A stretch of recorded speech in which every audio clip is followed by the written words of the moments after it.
Today we are remembering Howard Zinn. He died yesterday at 87 years old. Zinn was a historian, a playwright, and a social activist. Many have called him a hero, even a maverick.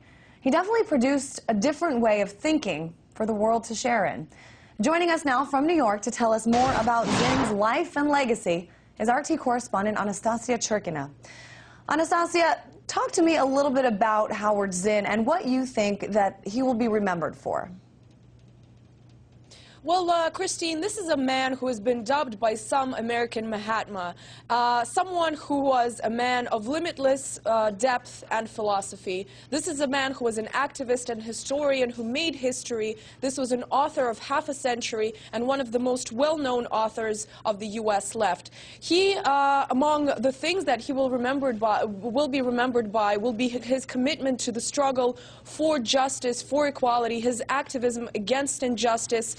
He was always a man who was against war. He would say that there's no such thing as a good war. He would say that it's only through the struggle and power of the people that real change would be created in the world. He was a man who was very anti-mainstream, very anti-political establishment. He would say that people, the common American, should really not rely on the politicians, should not feed off of what politicians tell them, but really create a struggle from themselves and not be afraid to speak out. This was a man who was committed to protest, who would protest and speak out against all things important, starting from government repression to things like union workers' rights. And one of his most well-known books is A People's History of the United States. And of course, what this book is really a people's history of the country. It's not a history book that talks about what's been happening to the country through the eyes of the political elite.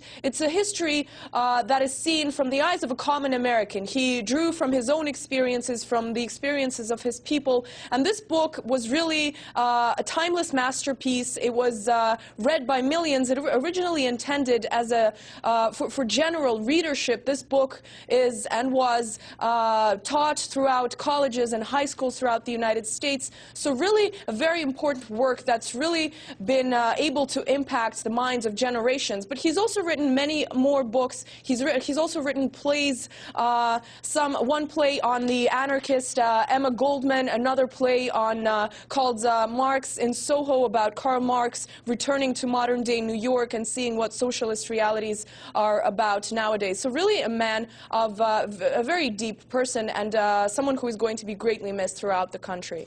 And just real briefly, Anastasia, what do we know about how he passed away yesterday?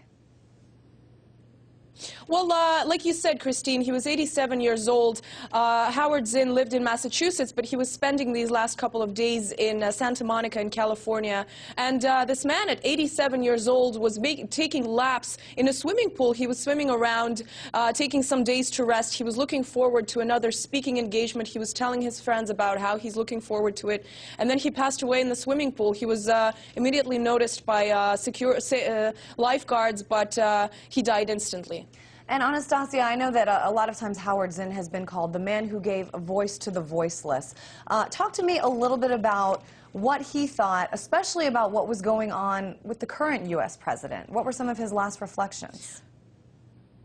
Well, Christine, one of his last public writings was actually about Barack Obama, recently published in the magazine The Nation. It pretty much talked about Barack Obama's first year in office, and it warned the American people to be prepared that Barack Obama, according to Howard Zinn, is going to be a mediocre president, and this, in the current day and age, means that this is a dangerous president, and unless a national movement pushes him in the right direction, is going to be a hard time for the United States.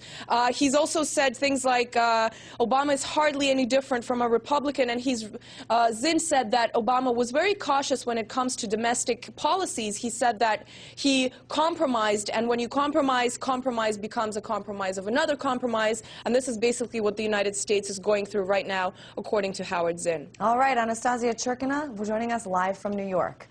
Thanks so much.